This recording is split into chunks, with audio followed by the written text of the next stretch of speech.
All right. So we're starting with the icebreaker. Welcome.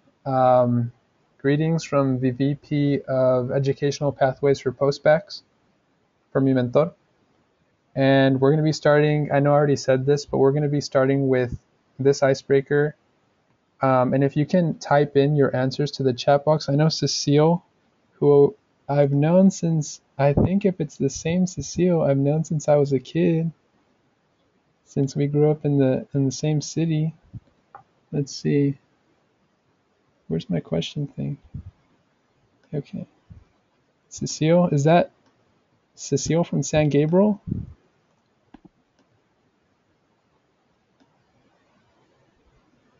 Oh, it is. All right.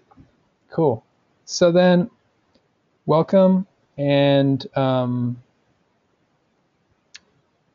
welcome. And if it's okay to say what, I'll just be reading out what you studied, if that's fine with you. If you can just type yes. Okay.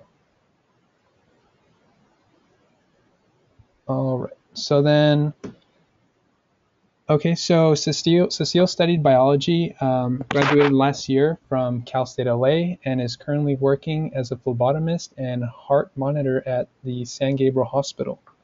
So welcome, Cecile. Let me see if I can, yeah, for attendees, the voice option is, it's only the chat box.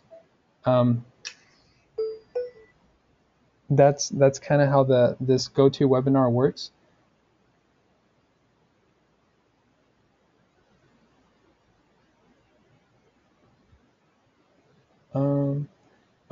Just click on the URL that I sent on the email. And okay. Okay. Okay, try that. All right. Okay, so then that is Cecile. And anybody else? Let's see. So Vanessa is in the crowd. Vanessa, what did you study? I didn't. Oh, there you go. So Vanessa studied at UCLA and UCLA Extension. She studied biology and graduated in 2012. All right. So that's great. So is anybody else out there? I see that we have Nancy. Is Nancy still there, or are you offline?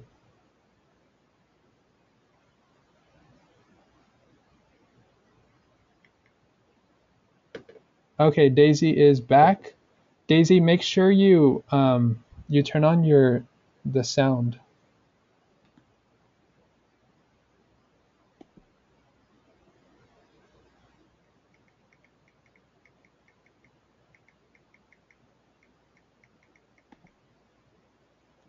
Okay, so I think it's what do you all think, Hector and Yosselin? Should we begin? Yes. Okay, let's do that. So I guess we're going to be, us, the panelists, we're going to be answering some of these questions in our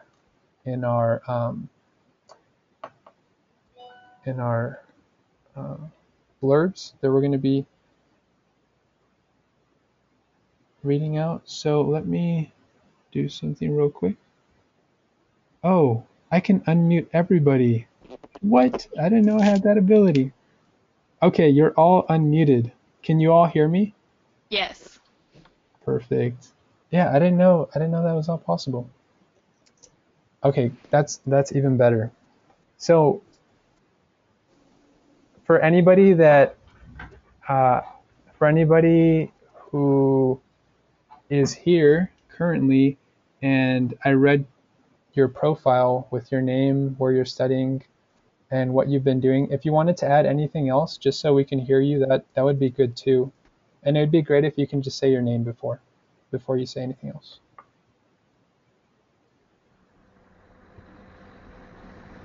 Anybody? Did you want me to go first, or? Oh, yeah, you could. Anybody who, let's see, like Vanessa, was there anything that I didn't read out that you might want to share?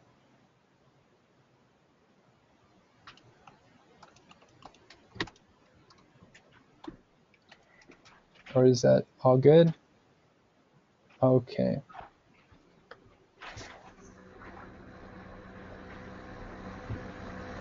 Okay, so then I'll just begin with this. MiMentor was founded and created by Alliance and Mentorship with a focus on providing pre-health professional students and pre-health, health profession students and health professionals with a dynamic space to provide mentoring opportunities throughout the country. We envision a country where all students have the professional support and resources they need to excel in the health professions and serve our communities. Our alliance of mentors, mentees, and various institutions, organizations that support higher education has vested an interest in improving the diversity of the healthcare workforce to better serve our communities. So that's what MiMentor is all about. And I just wanted to say hi to everyone. And David might not be joining us. He's having difficulty connecting, but I'll keep you all posted on that. Okay, so postbac programs are full-time intensive programs geared for pre-medical students who want to strengthen their academic record for application to medical school. Students typically take a rigorous course load of upper division science courses and also take part in extracurriculars such as research and community service. The postbac, they're usually, people know them as postbac programs, but a lot of other people know them as Postbaccalaureate programs. At UCI is one of the postbac programs that is part of the UC consortium, and some of the other programs are UCLA RAP, UC Davis, UC Riverside, and UC San Francisco also has a program that's through the consortium.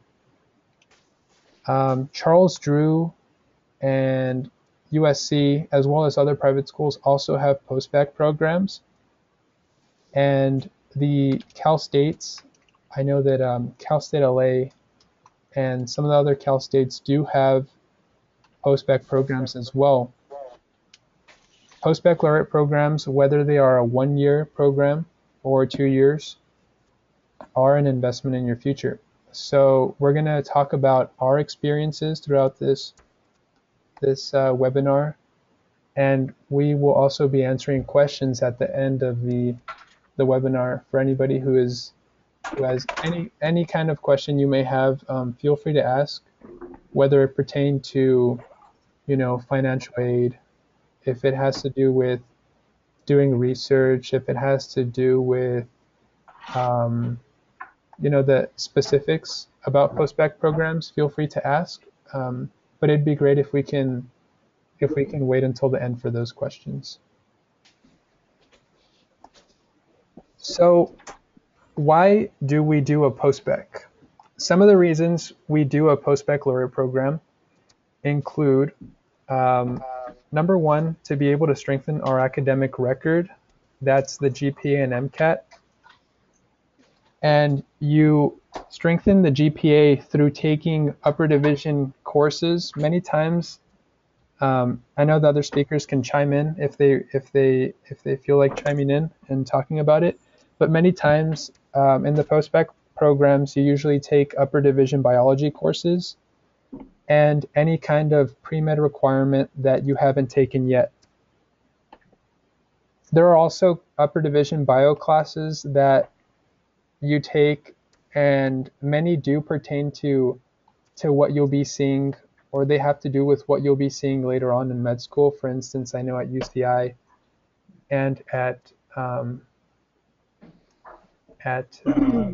so UCI definitely has some of their postbacs take anatomy classes, physiology classes, hematology classes. So these are all classes that you will see again in med school. As far as the MCAT goes, there are postbac programs. I know the UCs they include the MCAT prep as part of their program. So this gives you the ability to study for the MCAT and take this test that is required to gain admission to medical school. And do any of the other panelists have anything else to add on? Can you guys hear me? Yeah. Yes. Okay. Hi, this is Hector. Hi, Vanessa. Hi, Cecile. So yeah, I did the UC Davis postbac program, and it was just like how Argenis was saying that we do take a lot of upper division biology courses and anything that you might have missed during undergrad. I know some people didn't take like a stats course. They were missing like a chem lab course for medical school requirements. So it is like how he said. I feel like every school does it a little bit different uh, in regards to postbacs. And at least for the UCs, I know that we do have, at least for Davis, we had the Kaplan course during the summer. So it's for people that, because for UC Davis, there's like 3 tracks. So there's one for people that have already taken the MCAT, and it's good enough to apply to medical school to make you competitive. And then there's people that have not taken it or that have taken it and didn't do so well. Part of the program is that you take a Kaplan course free of charge during the summer, and that strengthens, your whole application and everything. Anything else? I mean, it is really hard. It's summer intensive. They call it the summer boot camp because you're not taking any more classes or anything. It's kind of nice though because at Davis they put you in like these really nice suites at UC Davis, and you're not taking classes, but you're doing MCAT all summer long. So you're taking the Kaplan courses, but you're not taking classes for a grade anymore. You're taking the Kaplan courses to, do well on the MCAT. Right. That's definitely what I've heard from some friends who I know have gone through the UC Davis postbac. And at the UCI postbac, for instance, the MCAT is taken during the spring quarter after you take 3 consecutive quarters of classes, usually upper division bio. And it is pretty intense. But the reason it is because they want to prepare you for kind of what med school is like. It's going to be, there are a lot of classes, and there are tests such as the USMLE. So tests are definitely going to be something very important. And as a postbac, they really emphasize that. And they also try to help with any kind of study habits. So the postbac program is very supportive, I feel like. Okay. So let's talk about. If I can chime in, it's very, very supportive. Yes. And I wanted to add something. I know that at least hi everybody, I'm Daisy. So I wanted to add that in some schools they do provide the MCAT, the test prep, for free. So that's something that you can gain that because I know it costs around $2,000 sometimes to get the service. So some UC programs do provide it for you for free, depending on how much money or grant money they do have to provide to their students. Right. And Daisy is a former postbac. She completed the postbac at UC Riverside. I think, I'm not sure if you had mentioned that, but so yeah. So taking part in research. I know when people talk about postbac programs, sometimes they say, where do you find time to do research? For those people interested in research but know that they're going to be doing a postbac program, there are research opportunities at the different UCs, at least at UC Irvine. you can take research classes. They're called the Bio 199s. They allow you to take these as part of your biology upper division electives or your biology upper division classes during the fall and the winter. That's depending on your how well you do during the summer, and this allows you to gain, experience aside from the classroom. The classroom, you also get to, learn new techniques. You get to meet different PIs. You get to do something a little bit different from just being in the classroom. Though it is very important to maintain your GPA. I believe that a 3.5 is what is required in order to remain in the postbac program.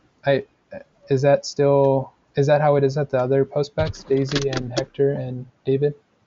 It's never specifically said, but yes. Right. You have to maintain a high GPA. Okay. At UCR it was a requirement, but I know that one of the things they did push the students to do was to get a 4.0, just because obviously it would show that you excelled in your program. So kind of, yeah, go for the 3.5, but if it's possible, go for a 4.0 so that you can prove that this second time around you are capable of getting good grades in your postbac program. Yes, definitely. Yeah, Argenis, this is David. I was able to Okay, perfect. Hi, David. finally connect. Yeah, at UC Davis, they never actually had a specific GPA that you had to maintain, but like everyone said, the goal is to try to get as high of a GPA as possible so you can increase your overall GPA. Yes. So as far as taking part in research, I know somebody who was at UCSF, at the UCSF postbac, who said that they would do projects here and there when they weren't in class. So that counts as research, even though I didn't include it here. That also counts as research, doing research. And for instance, if you're looking at health disparities, that counts as research. Or if you're doing something related to public health, that counts as research too. If you're doing something more clinical, like at a hospital, you can do that too. Or you can be in the Bio 199s, the bench research, the biology, wet lab research. You can do that too. Just make sure that you're doing well in your classes, because sometimes, at least for myself and from what I've heard from other people, sometimes we want to do too much. And when we put too much emphasis on trying to lead a club, I was involved with CCM back when I was at UCSD, and trying to work in the lab and trying to do all this stuff. Sometimes your studies get put on the back burner and they don't get the utmost priority. And I think it's very important as a postbac to realize that the GPA is important. And I just wanted to mention that. But I also want people to know that there are opportunities to do research if they're interested in it. Mentorship. You can gain a mentor and become a mentor for other people. I know that at UCI there are different organizations such as LMSA, which stands for the Latino Medical Student Association, SNMA, the Student National Medical Association, as well as other organizations that do mentor postbacs, and it's great to have this kind of support. And you can also become a mentor for undergrads who are in CCM, for instance, or any other kind of pre-health club. So you can become a mentor and you gain mentorship through postbac programs. If anybody else wants to talk about this. Hi, so this is Hector. I went to the UC Davis postbac. Davis is very good on giving us the mentorship that we needed from day one. I think even before we got there, they paired us up with somebody that had either already done the postbac or no, it was somebody that had already done the postbac for sure, but they were either in medical school or in the process of applying. And throughout the year, you could ask them, like, how did you do this? What was this class like for you? What did you take spring quarter? Things like that. And it was always nice to get some help like that. And then even with that, there was also the guidance and the leadership from the people that run the postbac. You always felt like you had a family behind you, so you were never really alone. You were always able to find help where you wanted, wherever you needed, if you sought it out. Anybody else? Okay. Yeah, I wanted to comment. This is David. Also did the postbac at UC Davis a few years back, though. But I think you brought a good point earlier when talking about doing well. I think a lot of minorities, for many reasons, we often try to do a lot, sometimes a little too much, I think, and we get into this dilemma of, we have a lot of activities, and many of us come from backgrounds that make us wants to give back and want to contribute to society right away. And like personally, I have similar issues. I volunteered a lot during undergrad, and sometimes my grades suffered because of that. And during the postbac at Davis particularly, they said, we don't want you to do anything. We don't want you to do any extracurricular. We just want you to focus on school, which at first felt really, really weird. Like I just felt Right. like not myself. Right. I was never used to doing that. And but I was really thankful at the end. And they did say, you're gonna have to be a little selfish and kind of focus on you this year. But towards the end, I was really thankful because I was capable of saying no, which sometimes is harder than it sounds. Saying no to an opportunity to contribute or to give back. And I was able to manage my time better and learn how to prioritize things. So I think that this year is, like people have said, it's a year to concentrate on your grades, and particularly for people who are doing that for that reason. And extracurriculars, I'm sure many of you have great backgrounds and you'll be just fine, and they'll be there when you're done. But I would say that concentrating on your grades during the postbac year is your most important thing. Yes. Yes. The GPA. I agree. Yeah, you see, Davis, like how David said. So yeah, like David said, they don't let you do any research or volunteering or be part of any clubs. They don't even want you to work, if at all possible. And like a lot of you guys, I did everything. I did research in undergrad, I did clubs and all that kind of stuff, and I worked. And it was actually really, really nice not having to have to do all that, just because you finish classes at like 12 or something, and you have the whole rest of the day. You don't have to worry about going to work. You don't have to worry about any club or planning or anything like that. You just have to worry about your grades. And that made it like the perfect environment for you to really raise your grades. And one thing I wanted to say about Davis, and I feel like probably all of them do this, but there's a learning specialist that you see at the beginning of the year. And for me, one of the reasons why I didn't do so well in undergrad at UCLA was because I was studying like I was in high school, where I would learn things just to kind of get points. So like in organic chemistry, I was just kind of memorizing things for points. And I wasn't really seeing the big picture. But when I saw the learning specialist, I told her my concerns and stuff like that, and she said, yeah, just study this way in which you see the big picture. Don't worry so much about the details. Don't get bogged down. I took her advice, and it really, really paid off. I did very well, and it showed in my grades, but mostly it was the confidence knowing that I studied the right way. I never slacked. I never put it off. I'm not a procrastinator. The reason was because I just wasn't studying the right way. I would get nervous before the test. And it's never good to be nervous before the test, So after seeing the learning specialist, it really, really helped out a lot. Yeah, I think I can agree with Hector as well. I went to see someone and I asked them what is something that I can do in my postbac program that I didn't do in undergrad, because I was having a positive trend in my grades towards the end. but I didn't know what I could do to kind of go that extra step to bring my grades higher. And I think definitely, like they said, having that extra time during the day of not doing anything but studying helped a lot. And I didn't find myself like in undergrad studying the night before, trying to cram things in, versus studying every day at least like 4 or 5 hours and getting the information down before, like weeks before the test was coming. Definitely helped a lot. And like they said, just being selfish your post-bac year definitely helps a lot.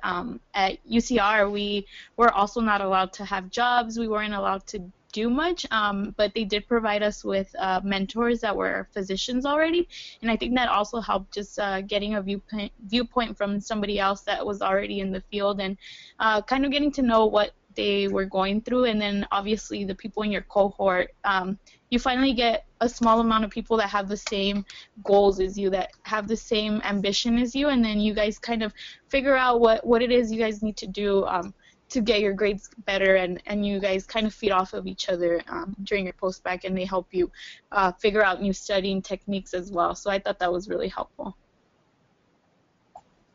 Thank you. Yeah. Okay. I'm sorry. I don't want to. It's okay.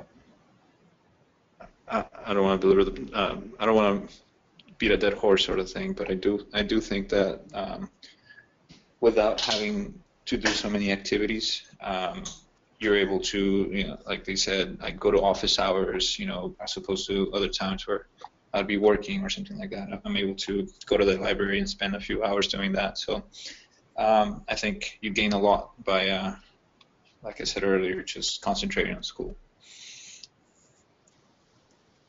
Thank you. Yes.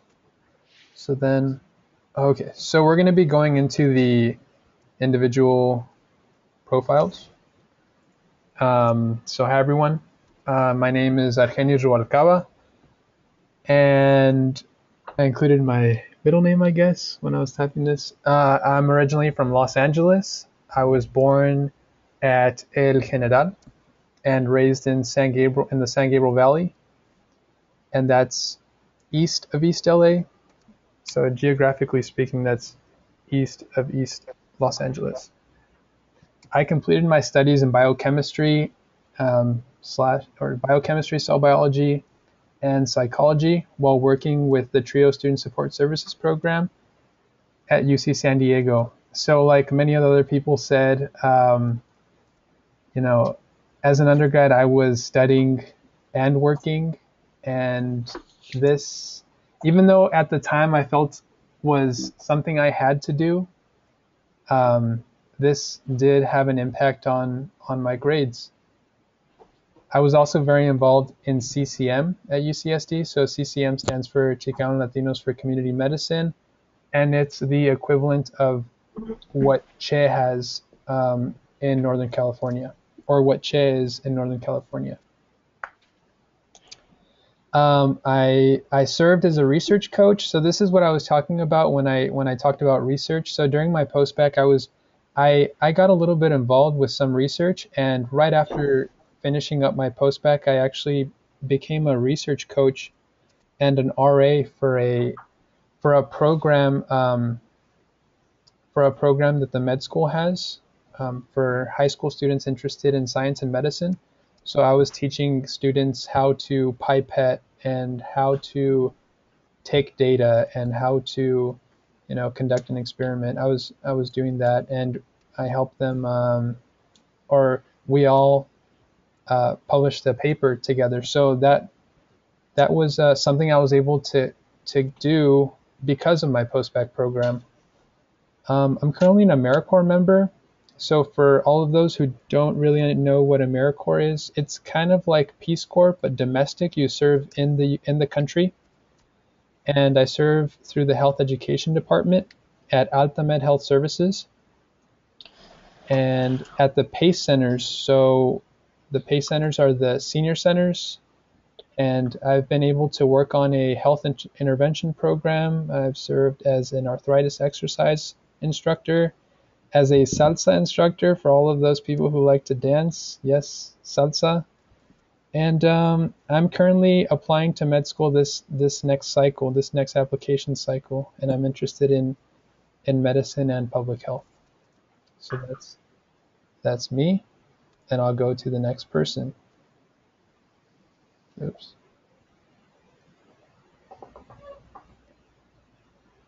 All right.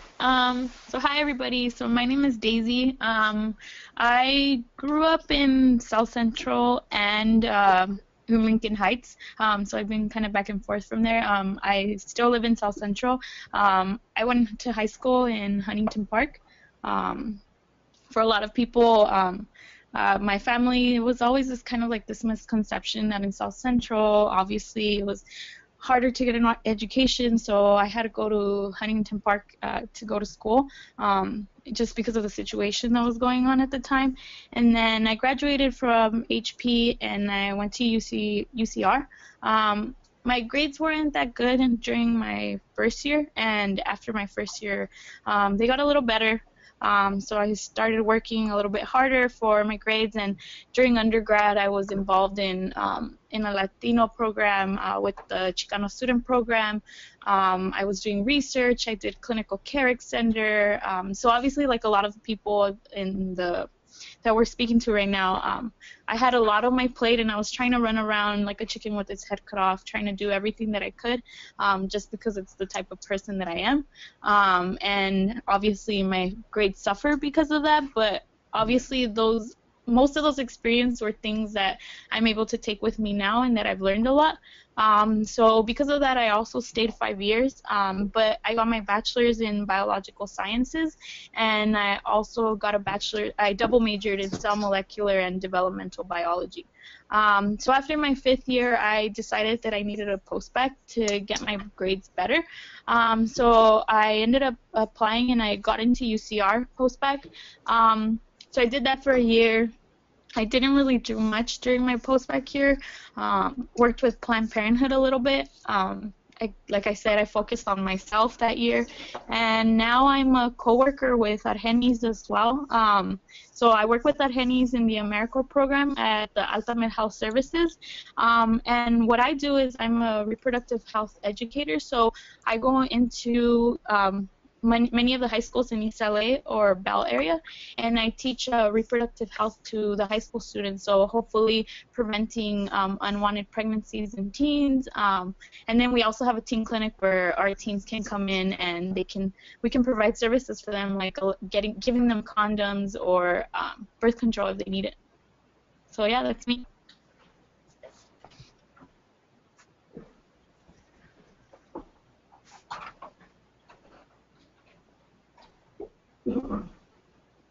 Okay, that's my name is David Roldan.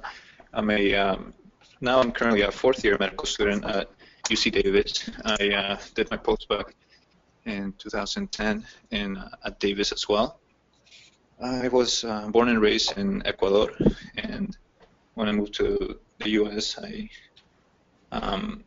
moved to Visalia, California, and I went to the University of Santa Barbara for my undergrad. And at that time, I also had pretty similar experiences. I had to work in order to, get enough financial support, and then I also had to try to do as many extracurriculars as possible, because that's just the type of person that I am. So my grades did suffer quite a bit, but I got some great experiences. After I graduated from UC Santa Barbara, I started a nonprofit organization to go to Ecuador and then do some clinics and some education in rural areas. After that, I worked for a couple of years, and then I did my postbac. And after that, I started going to UC Davis. So I'm also in the Rural Prime program. It's one of the prime programs that the UCs have that focuses on medicine in rural areas or areas of underserved medicine. And yeah, thank you guys for having us here. Thank you. So then, Yosselin. Hi everyone. My name is Yosselin Arroyo, and I'm happy to be here with you guys. My family comes from Mexico City, and I myself was actually born in Mexico City, but I grew up mostly in Paramount and Bellflower. I did my undergraduate in biology in Azusa Pacific University, and again, like much of kind of the reiterated experience, I think as part of being part of the Latino community is that our parents value work sometimes, a lot more than being or spending a lot of time in a room looking at books. But I know that my parents definitely encouraged me to continue my education, and at least from my experience, my university science program was actually pretty small, and I was maybe one of two Latinos in the program, so that was kind of a different transition coming from, I think, a primarily Hispanic and African American high school to then transitioning to being like the only person of my background, kind of studying. So I think I'm not sure if like some of our attendees, if they're currently in undergraduate, going through their classes and going through this experience, but one of the things that I later started experiencing for myself was reaching out to just people who have a similar background, not necessarily a similar culture, but maybe just being first generation or having a similar background when it comes to different like similar values. And I realized that a lot of what I think high school was for me was feeling like I was self-sufficient. I never needed to ask for help because really there was no one to ask for help at home. But I think being an undergrad and realizing that not everything you do is meant to be a self-sufficient environment. You're supposed to reach out. You're supposed to find the ability to do teamwork and discuss things, I think was kind of like a pivotal experience, I think, for me in undergrad. But I graduated and I still felt like I needed to explore whether going to medical school was even a possibility for me. So I did a master's in global medicine at USC, and my passion for global health, especially in third world countries, kind of just further blossomed. I think also coming from my family background and my family, I think most families that kind of immigrate and are looking for healthcare opportunities, it kind of resonates as a family experience, and you kind of reach out to that concept in other cultures as well. And to think that, it's kind of a similar experience in many third world countries kind of propelled me to kind of move forward into looking at what global health meant here in California, especially because there's so many areas that are underserved and marginalized, and looking back, it's like, well, we probably were in those cities, But currently, right now, I'm a substitute teacher for the same district that I actually went to elementary and middle school for. And I feel like there's one other person, I think he can kind of vouch for this experience as being a sub in the inner city, and it really tests your ability to interact with so many personalities, and also kind of hear their stories and want to encourage them to kind of follow the same motivation to go to school, and go to higher education. So I've actually hooked up with Mesa and created a couple of field trips with the students just to kind of promote higher education within them. But my ultimate goal right now is to become a primary care physician. And I'm currently a lead scribe actually for medical scribe system. So if there's any undergrads or currently postbac students who are interested in scribing, I can probably have you interview in the next 3 months when we start hiring again. But It's definitely an experience that kind of introduces you into the way of differential diagnosis as you start kind of getting the hang of what a physician has to document on the daily basis. But I'm currently in the medical school application cycle right now and hoping for good news soon. So thank you. Thank you, Yosselin. Okay, so we will be going to Hector. Hi, so I still can't see the screen, but that's okay because I downloaded it on my computer, so Okay. I could see what I could see what I read or what I wrote. So yeah, it says a lot of stuff. I didn't know how much we were supposed to add in there, but I'll just make it sweet and short. I came from Madera, California. That's close to where David said he's from, 559 area code, Central California. Yeah, so right, I went there. I did the high school there. I did very well. Graduated salutatorian. I went to UCLA for undergrad. I worked all 4 years that I was there. So like within a month of getting there, I got a job, and I got my dream job. I worked at the Arthur Ashe Student Health and Wellness Center with hand and physical therapists. So all 4 years that I was there, I was able to interact with patients, talk with them, literally get hands-on experience with them. That we would run a lot of modalities on them.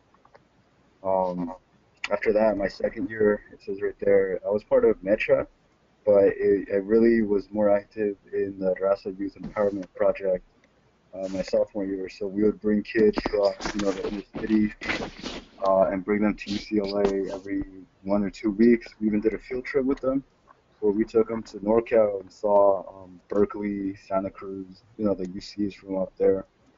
My third year, well, when I was at UCLA, I was there from 2008 to 2012. I was a physiological science major. My third year, I wanted to do research, so I wasn't part of the RYEP, the Rasa Youth Empowerment Project anymore, because I wanted to do research. And I wanted to do research on something that had absolutely nothing to do with anything I was doing. I wanted to do research on plants. So I applied to plant research labs, and I got into one called the Hirsch Lab, and we studied microbiology of plants. So the PhD, the postdoc that I was working with was studying nitrogen fixing bacteria, and I would grow them. We would look at their DNA, do this whole PCR thing. Fourth year, I decided that, you know what, let me just focus on my grades. I did the research, I did the volunteering, I was still working, and just take it easy. And I did a little bit better, but by my junior year, senior year, I kind of gave up on medical school because my grades weren't the highest. I always got really nervous during tests and stuff like that.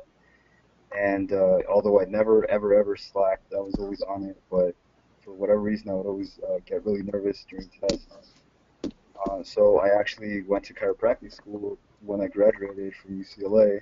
It only took me about 2 weeks to realize that that's not for me. That I copped out and I might as well go and do what I really wanted to do. But at the time, when I was in high school, when I was in college at UCLA undergrad, I didn't want to take the year off to apply. I didn't want to do a postbac. I didn't want to take the MCAT. I didn't want to look for letters of rec. But once I found out what the chiropractic wasn't for me, I was willing to do all of that and more. And so I did all that stuff, and I got into the UC Davis postbac. Um, One thing that I also wanted to say is, I don't know if Argenis mentioned this, but San Francisco State also has a postbac, and Yes, they do. yeah, It's I believe it's a 2-year program if I'm yeah, it's 2 year for people that have never done science before. So okay. maybe they were like a banker or something. All of a sudden, they want to be a physical therapist, doctor, vet, nurse, anything like that. Theirs would be 2 years. But for people that have already had like a science major from college, it would only be a 1 year program to boost their GPA and to take the MCAT and get all the mentoring in. So I just wanted to say that the San Francisco State also I got into that one, but I chose Davis. But San Francisco State's program is really nice. Like it's really good. There's really good leadership there. So that's another place that you guys could apply to. They do a lot of essays though. That's my one thing. So apply early. Anyway, so I did the postbac at Davis from 2013 to 14. It was great. It was like I always tell everybody, it was everything the pamphlet said and more. I got over my test anxiety by changing the way I studied. It's not like I studied any more or less, but I just used that time better, and I got much, much better grades. I got all the mentoring that I needed, the guidance. The MCAT, we did the whole summer program, and it was just great. I did the MCAT actually in last summer, August 27th, and yeah. So, and that's also I applied to medical school last year. I want to say though that in my gap years between UC Davis, between UCLA to UC Davis, that's where I got my extra volunteering in, my extracurriculars. I volunteered at my children's hospital in the oncology unit, and I shadowed some doctors at that same hospital. And in that gap year, I worked, and right now I also work as a substitute teacher. Like how Yosselin was saying, it's something else. You're talking with a lot of different people, children mostly from high school to elementary, with different wants, needs, and motivations and things like that. So it really, I think, prepares you for talking to patients because they're going to have a lot of different needs and wants and different life circumstances and expectations. Um, so yeah, that's what I did in the gap years. Right now, like I said, I already applied to medical school and I got into a few schools, but I decided to choose UCLA. I'm going back, and I chose the Charles Drew program specifically because that it's a 4-year program, just like regular med school. But you focus on underserved minority populations. So I'll be doing some of my rotations, like in the underserved areas of Los Angeles. Any questions? It's a very good program. I know a few people who are currently in the UCLA Drew program. I believe the first 2 years are all at UCLA, and then Right, the last 2 years you're serving at um, hospitals near the Charles Drew area. right. Okay. Yes. Yeah, So UCLA and Drew work together, and many times I've met a few of the. Is this through the Prime program? yeah. So that's the other program. UCLA has Geffen and then Prime and Drew. So Drew is you're a Drew and UCLA student. But Prime pretty much has the same. You're not in Drew if you're in Prime, but Okay. Prime pretty much has the same mission as Drew, except that theirs is a 5-year program, where after you finish your 3rd year of medical school, you take a year off to get a master's program, a master's in something, whatever you want. And then after you finish your year getting your master's, you go back and finish up your 4th year of medical school. Okay. Yeah. Okay. Thank you. All right. And just to let you guys know, for the people applying to postbacs or for you guys going through the med school cycle, application process, those are 3 different applications that you got to submit. You don't just check one box and you check them all. You have to actually apply to Drew, you have to apply to Prime, and you have to apply to Geffen, UCLA regular Geffen. Okay. And for those for those people taking their MCAT, you had mentioned you took the MCAT in August. Right. So August wouldn't be too late in the application cycle to submit the MCAT. Right. So that was actually one of the things that I feel that we kind of talked about with the postbac program. It is cutting it very close. That wasn't my ideal choice, but that was really the only thing I had. It was either, take the MCAT in August 27th, get my scores like the last week of September, and then submit my application with my MCAT score. But the thing with that, what you can do is you can send your medical school application without an MCAT score, and then you'll still get some automatic um, secondaries, but then once your actual score comes in, you'll get more secondaries that way. Okay. And But is it it is cutting it very close. But that's what my mentors, that's what Dr. Morphine, the one who runs the postbac, we all talked about it, and my diagnostic scores were pretty good. They were okay. So it's kind of a predictor of how you would do on the real thing. and they Okay. decided that you would probably do well enough to apply without your MCAT score, and then when you get it, it'll be sent to everybody, and then whatever happens happens. Right. And that's what you did, right? You sent in the application and waited. You sent in the application before knowing the MCAT score, but had a good idea of where your range was because you had been studying and doing the diagnostics. Right, right. So Okay. then, yeah, I Okay. applied. I sent in my application on August 15th, and I actually got verified the day that I took my MCAT. So as I was getting out of my car, checking my email, I saw that I got verified. And after the test, there were already some automatic secondaries that I had to do. Okay. Yeah, it usually takes about 4 to 6 weeks for Yeah, verification. it usually takes a lot longer, but I Okay. guess because it was later in the cycle, it was a lot less traffic. I have a question. For those of you that are applying to medical school or that are already have an acceptance to medical school, how did you guys feel the process? And this is a personal question for myself, with the postbac and how they looked at your grades, comparing your postbac grades and your undergrad grades. Like, was there anything different that you felt that maybe someone that you know that didn't have that post-bac experience, just because for myself I want to know how I'm going to be looked at when I do apply to medical school. Hi, so this is Hector. I really have no idea how they look at your post-bac and your undergrad GPA. I've been told that they average it out, but then that doesn't make sense because I wouldn't have you met their requirements for GPA.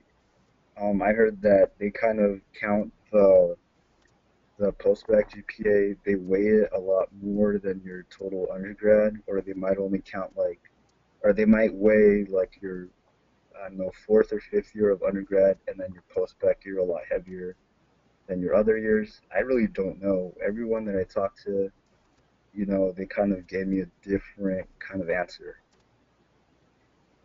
So I really Mm. don't know, but I guess it's good. Like it never hurts to have a high post-bac grade, GPA, and like a whatever. So for example, for me at Davis, I pretty much ran the table and I got a 4.0. At UCLA, in all my 3 years, I had a 3.0, and I had a 2.7 in undergrad science GPA from UCLA. And from UC Davis, because all they make us take is science courses, I had a 4.0 science GPA. And even if you average that out, that's still like a 3.1 or something like that. So, like even when you look at MSAR, when you look at, so for the people that are listening, the people applying the postbac, the MSAR, that's something that you use. It's like this book where it tells you what the GPAs are, average GPAs, and like the ranges of people that got into the schools, and like the range of um, MCAT scores, and how many percent of them volunteered and whatever. So when I was like doing my own calculations, I was not even making the bottom 10% in GPAs when I was averaging it out. So I don't know how it works exactly. From just to kind of chime in a little bit, from my understanding, they take your grades, like say in slots, right? So your undergrad, right, GPA, and then say your postbac, or whether you did a formal or informal postbac, whether you took science classes on your own, there's still a science class that you took on your own outside of undergrad. So it's kind of considered a pseudo type of postbac. What they do is they basically plot this in a chart and they're looking for an upward trend.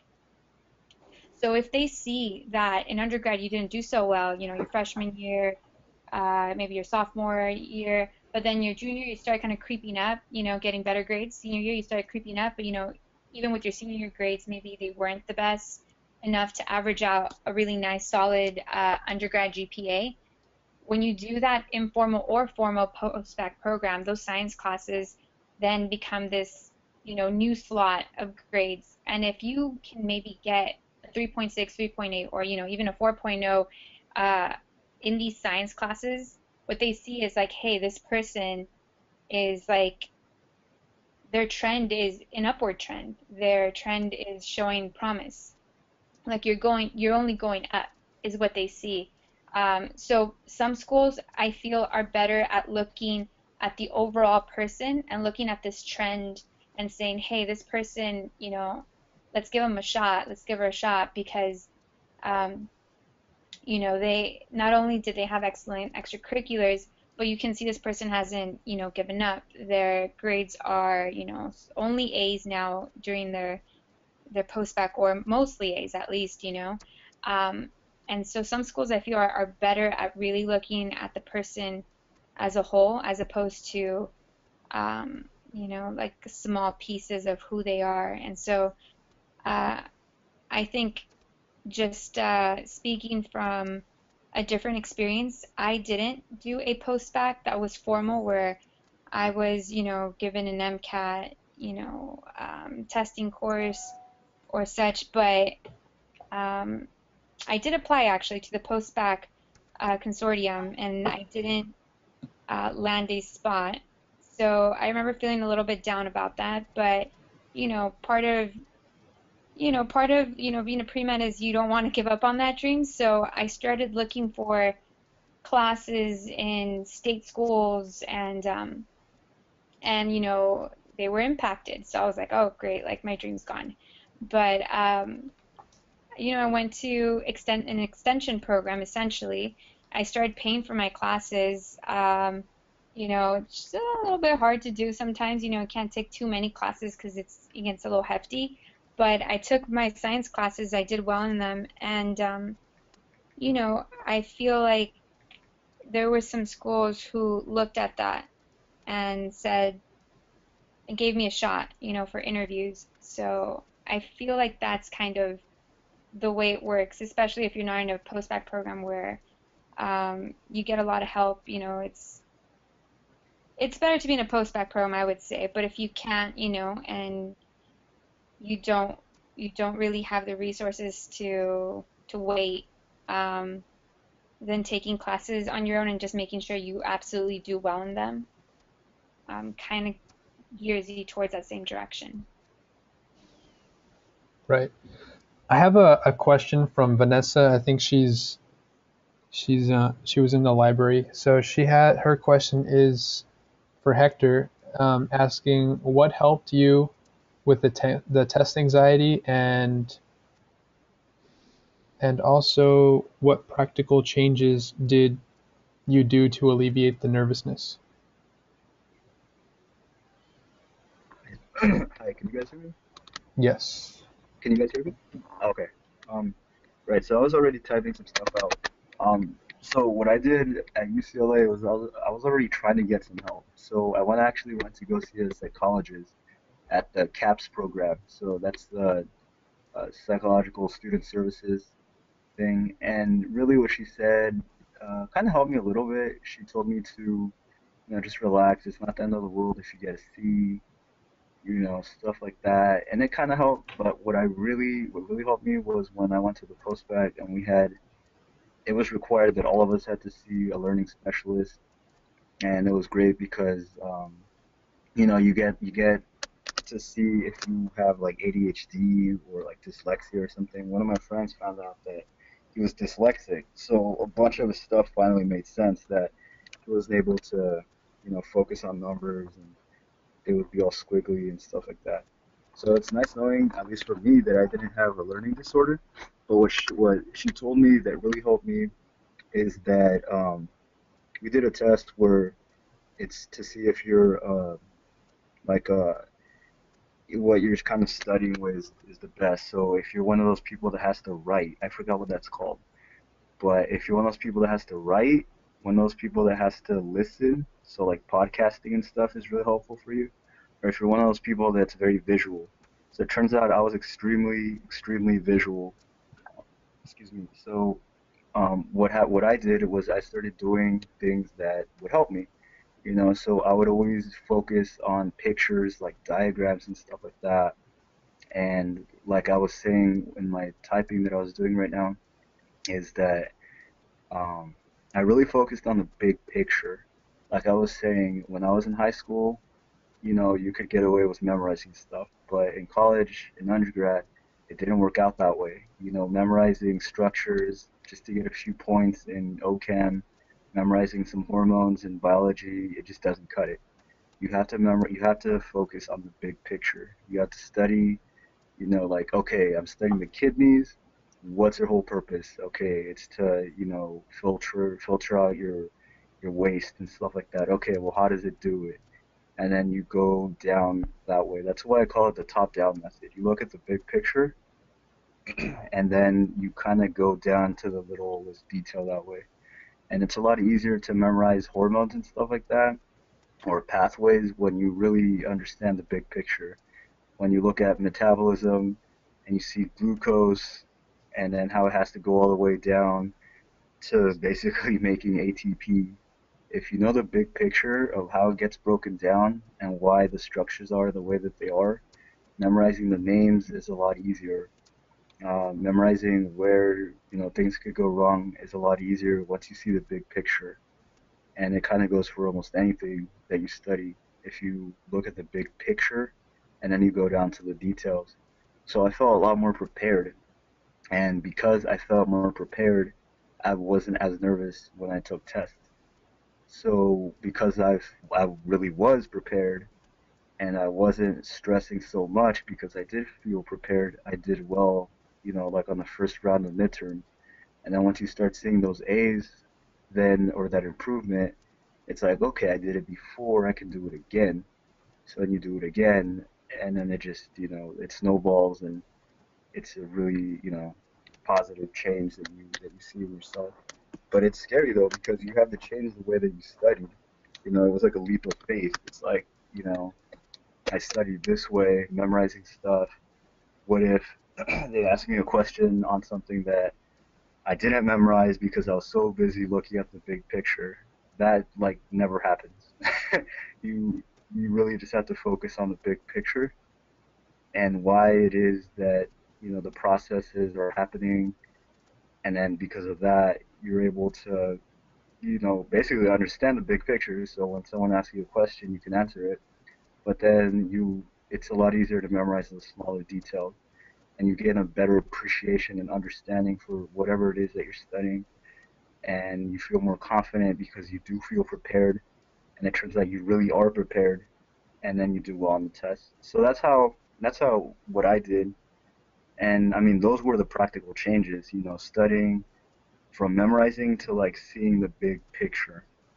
And I always did kind of like a little study guide for myself where I put in, the big concepts and what they were, and maybe some small details that I knew I'd forget, so that they were easily accessible on hand on my own private study guides.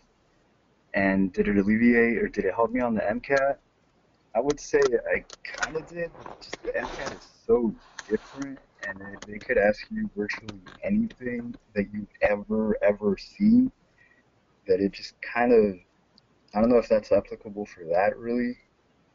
I mean, it helped me stay calm, but I don't know, I just feel, for those of you guys that took the MCAT, I don't know, what do you guys think? I just feel that there's just so much that they could ask you that, you could study for a whole year. I think I could have studied for a whole year and I still wouldn't have been 100% ready. I don't know if anyone ever really is 100% ready.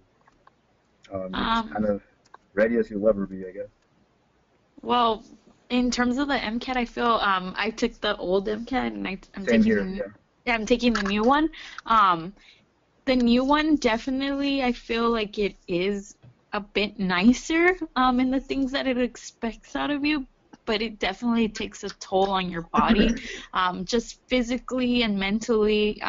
Sitting for 7 hours for taking a test is draining. It's very draining. So I guess now it's nicer in terms that it asks questions in a lot more conceptual way versus plug and chug in the previous one where you had to know things that you kind of went in like, well, how am I going to use this in the future being a physician? And I feel now it makes it a bit more relatable, but again, it's something that's going to be very tiring, and like Hector said, it's something that you can study probably years and you might go in the same way, feeling the same way. It's never going to be easy. It's going to be something that you definitely have to just go in with an open mind and hope for the best, honestly.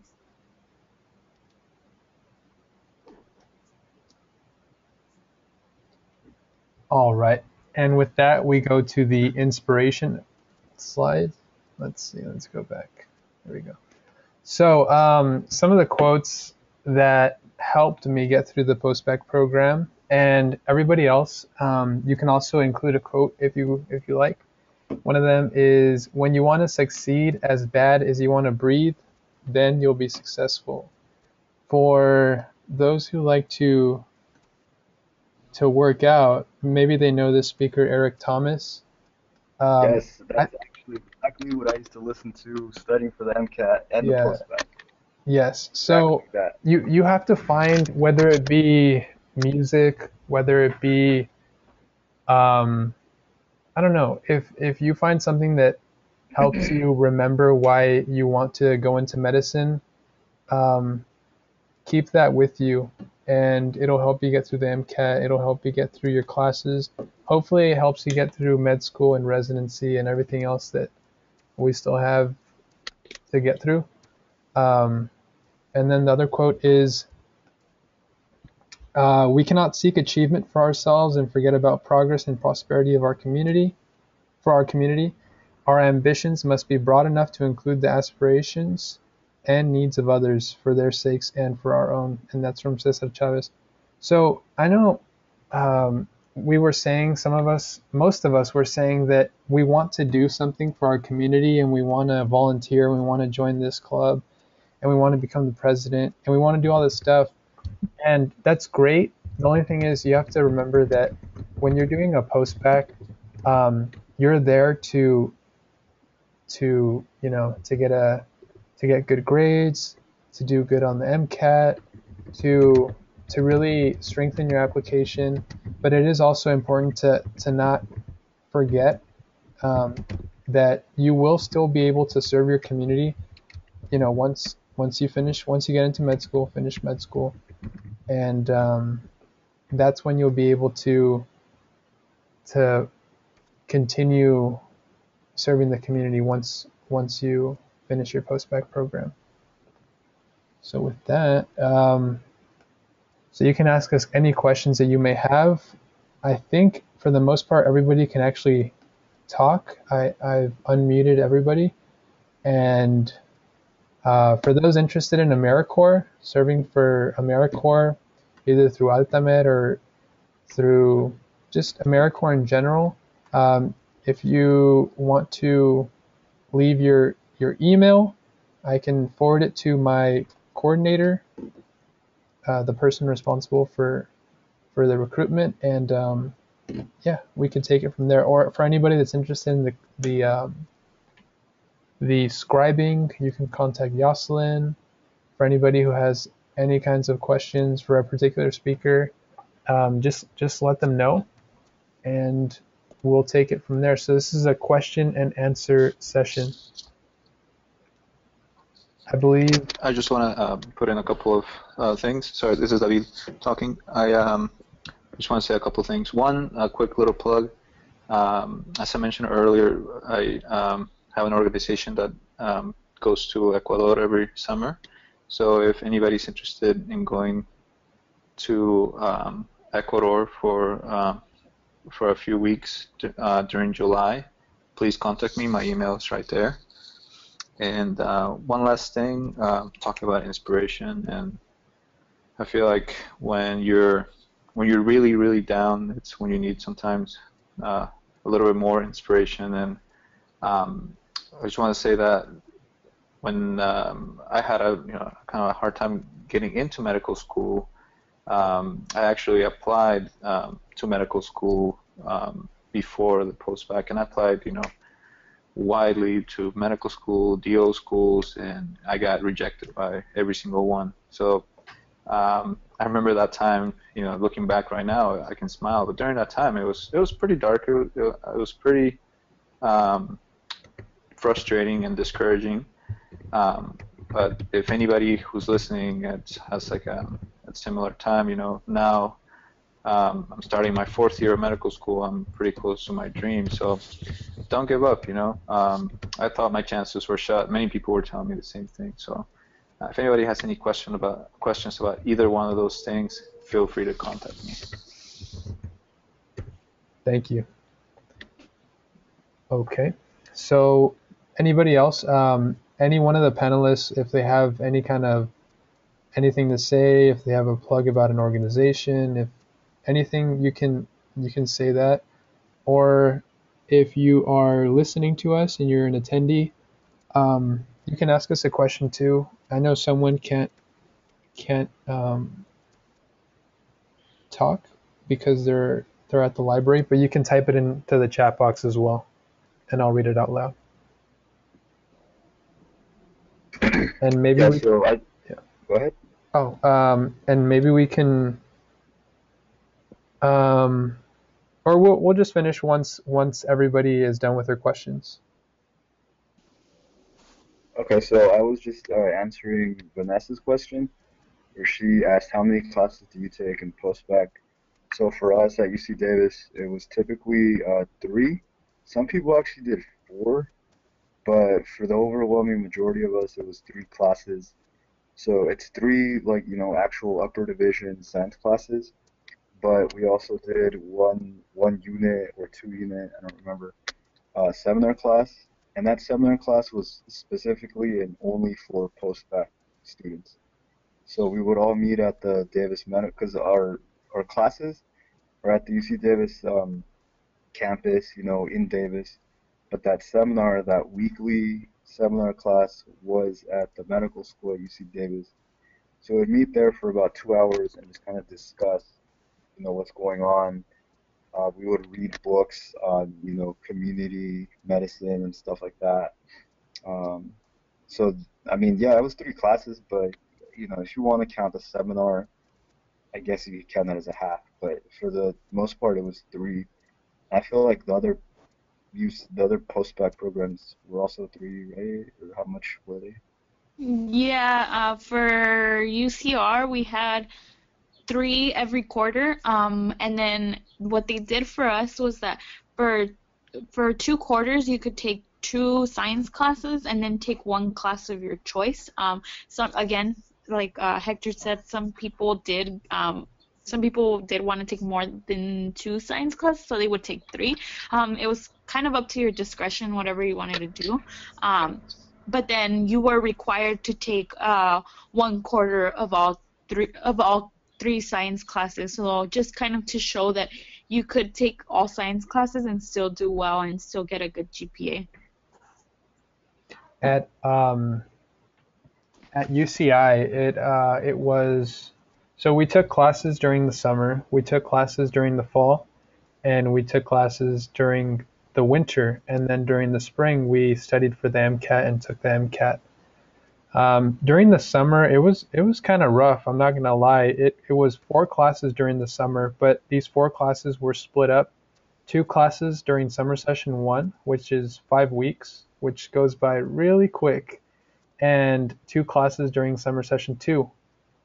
And then you take 3 classes, 3 to 4, during the fall, and then usually 3 during the winter. And during the spring, as I had said before, you don't take any classes except for the MCAT. You're just studying for the MCAT.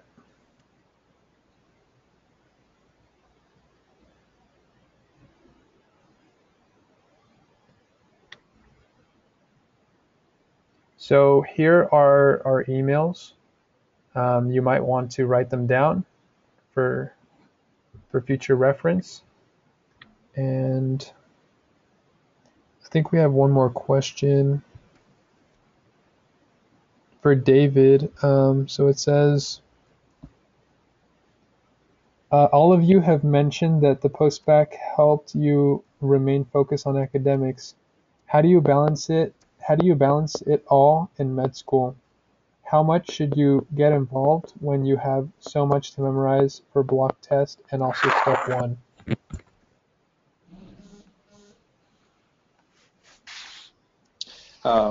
I think that's a great question.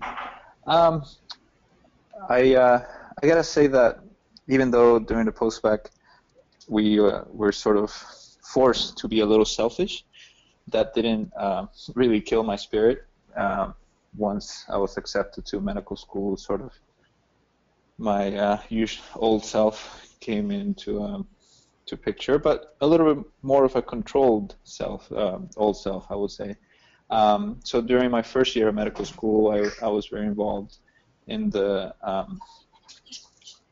student-run clinics. I was one of the co-directors of the UC Davis student clinics, and I did LMSA. I did some global health. I went to Ecuador during the summer.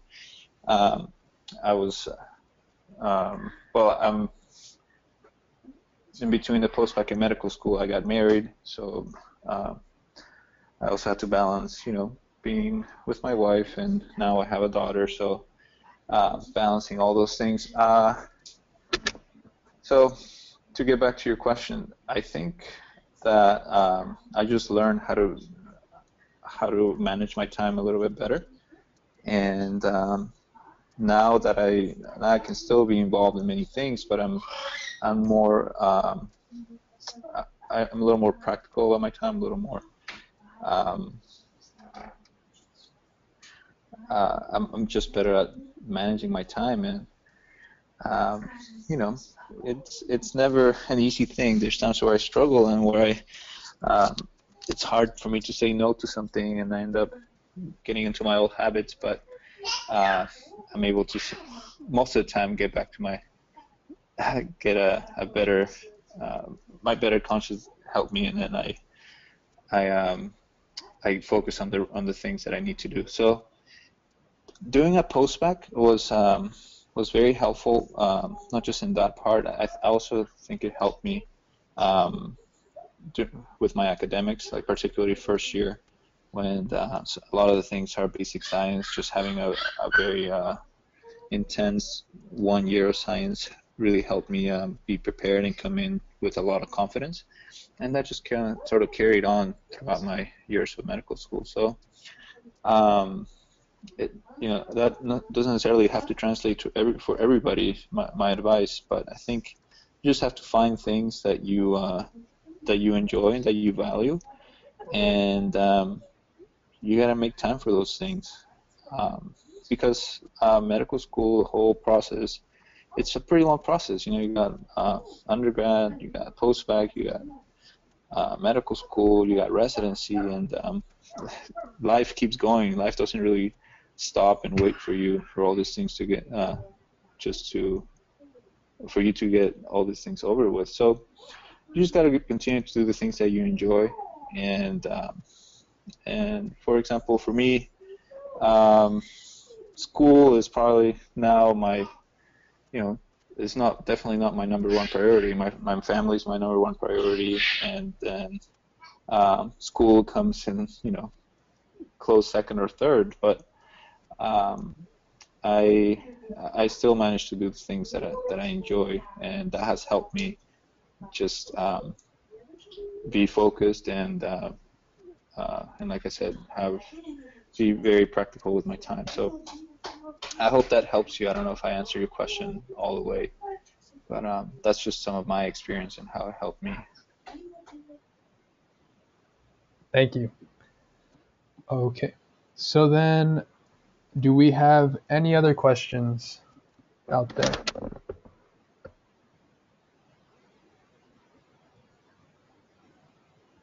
Any other questions? Okay, so our emails are provided here if anybody wants to contact us. I'll read them out loud just in case if anybody's writing them down. I wanted to sorry, Argenis. Oh, it's okay. Argenis, can I add one last thing? Yes. I think I believe it was Yosselin that mentioned this, and how sometimes we as minorities or Latinos like to face struggle with just I gotta work harder, and we sort of kind of implode and do a lot of things on our own and don't ask for help, and I just gotta work harder. I'm most likely not working hard enough, so I've definitely run into that myself quite a bit. I had a really hard time getting out of that and asking for help, like talking to people, talking to mentors, talking to other people that have gone through this. So I I'd really like to thank you, Argenis, for putting this together, because you can have access to those type of mentors and people who can that can kind of guide you a little bit better. You don't have to make the same mistakes that that they did, or maybe if you have something that you're struggling with, that you can get some answers. So I encourage everyone who's listening to contact the people who are here. I tell this to the postbacs at Davis when I see them. Take advantage of the resources that are given to you. You know, sometimes we're at a disadvantage, but in this case, you have a pretty good advantage, having people that are a little bit ahead of you and they're willing to help you. So take advantage of that. Make sure you contact people. You know, we're here because we care about you guys, that we want to see you guys succeed, and don't take that for granted too much. You know, not everybody's out there to lend you a hand. So the people who are there to lend you a hand, grab that hand and email, you know, Argenis or Yosselin or Hector or myself, anybody, with questions or anything that you might want to know about the process in general, because later on those relationships might really help you, not just in the professional world, but particularly now when you're just getting into this very political and just, you know, dominated by other people. This field is hasn't always been very fair to minorities and underrepresented people. So take advantage of the resources that you have. And that's just my little plug-in. Sorry to take so much time. Thank you. That was really helpful. I know I found that to be.